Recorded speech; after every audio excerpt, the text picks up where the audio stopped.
ఆ వర్క్ చేయించుకోవాలంటే మీరు గ్రేటా, నేను గ్రేటా, నేను గ్రేట్ అని చూపించుకోవాలా, నేను ఎందుకు రావాలి, మీరు నా దగ్గరకు అవన్నీ కాదు, మంచి సినిమా చేద్దామండి ఓకే. ఇంతే. సో నేను వచ్చేటప్పుడు టక్కమని ఇప్పుడు మా సినిమా అని స్టార్ట్ చేసేసారు. నాకు అక్కడే ఒక అంటే హ్యాపీ నవ్వు వచ్చేసింది.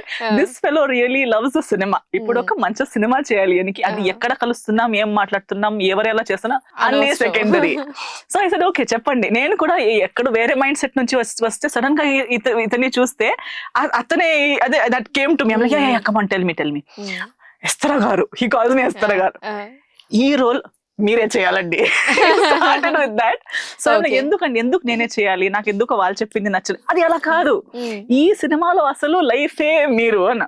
అది కూడా చాలా డైరెక్టర్స్ చెప్తారు, ఒప్పించుకోవడానికే చెప్తారు.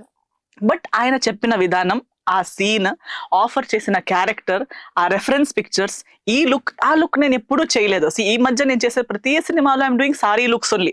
సారీసే వేసుకుంటున్నాను కానీ ఆ సారీ మెటీరియల్ నుంచి, that is the entire team's effort actually. నా స్టైలిస్ట్ కూడా చెప్తూ ఉంటుంది, ఎలాగో ఏమో వాళ్ళు డెలిబరేట్ గా చేస్తున్నారో ఏమో కానీ ఒక్కటి కూడా రిపీట్ ఉండదు. ఆ ఫ్యాబ్రిక్ నుంచి, ప్రింట్ నుంచి, కట్టిన విధానం నుంచి ప్రతి సినిమాలో ఐఎమ్ ప్రెజెంటెడ్ డిఫరెంట్లీ.